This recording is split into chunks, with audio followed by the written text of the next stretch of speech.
नमस्ते साथीहरु, तपाईहरुलाई स्वागत छ फेरि पनि सजिलोकिचन च्यानलको अर्को एउटा भिडियोमा। नेपाली चाडपर्वहरु नजिकै आउने क्रम मज्जाले बढ्न थालेको छ।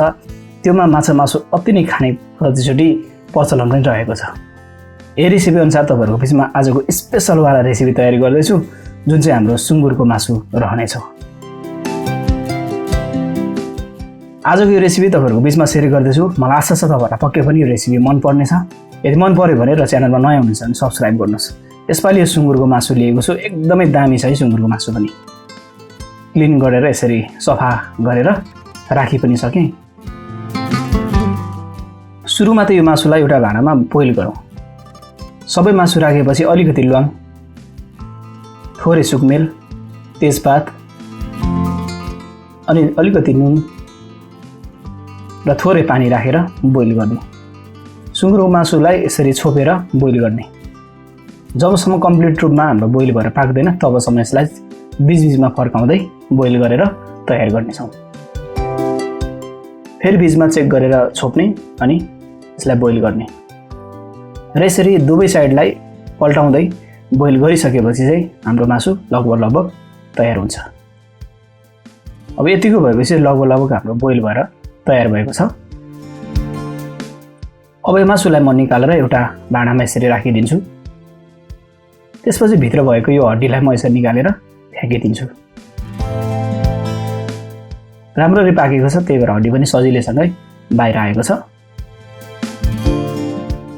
अब यसलाई काट्नको लागि यो मासुलाई एउटा कटिङ बोर्डमा यसरी राखौँ। आफूलाई कुन साइजमा यो काट्न मन लाग्छ त्यसरी काट्दा हुन्छ।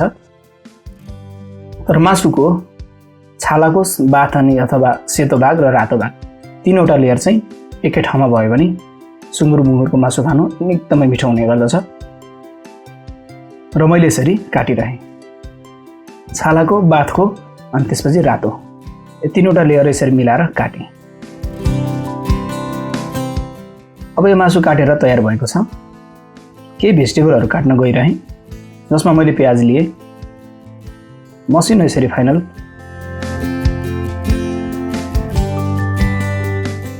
अब यो प्याजलाई मैले यस्तो तरिकाले मसिनो गरेर काटिरहेँ।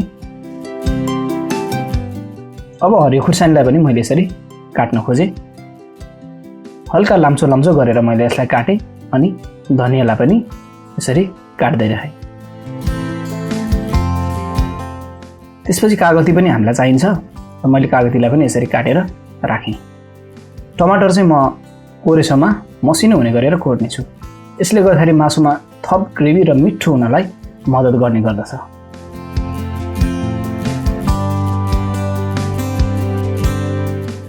अब यो टमाटर पनि यसरी तयार भएको छ।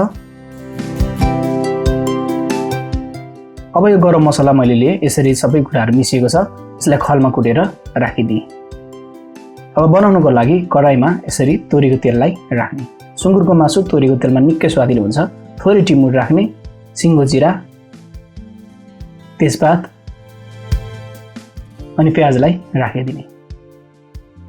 अब राम्ररी चलाइदिने। थोरै हरियो खुर्सानी राख्ने अनि चलाइदिने। यतिको भएपछि अब सुँगुरको मासुलाई यसरी राखिदिने। मासुलाई हल्का रातो हुने बेलासम्म हामी फ्राई गर्दै तयार गर्छौँ र यसलाई यसरी चलाइदिने। आजको रेसिपी तपाईहरुलाई कस्तो लागिरहेको छ कमेन्ट गर्नलाई नभुल्नुहोला। यदि मन परेको छ भने लाइक पनि गर्नुहोस् अनि शेयर पनि गर्नुहोस्।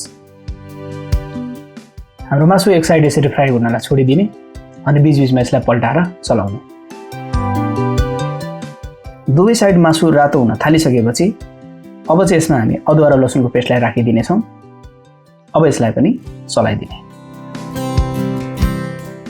यतिको भएपछि अलिकति बेसार राखौँ र चलाइदिने। आगोको तापक्रम सानो गर्ने। अब यसमा धनियाको धुलो, नुन,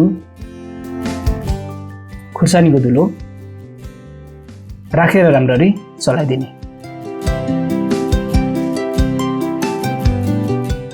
र सानो आगोमा यसरी मसला फ्राई हुन थालेपछि अघि टमाटरको जुन लेदो थियो त्यसलाई राखिदिने अनि चलाइदिने। आगो हल्का मिडियम गरेर बढाउने अनि छोपेर पकाउने र बीचमा चेक गरेर निकाल्ने अनि चलाइदिने।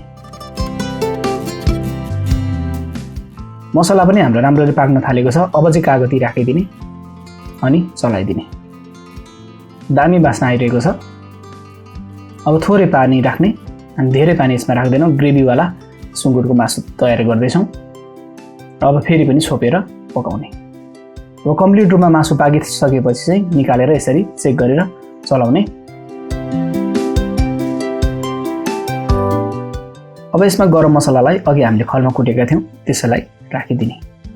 लास्टतिर गरम मसला राख्दाखेरिमा मिठो बास्ना गरम मसलाको यो मासुमा आउने गर्दछ।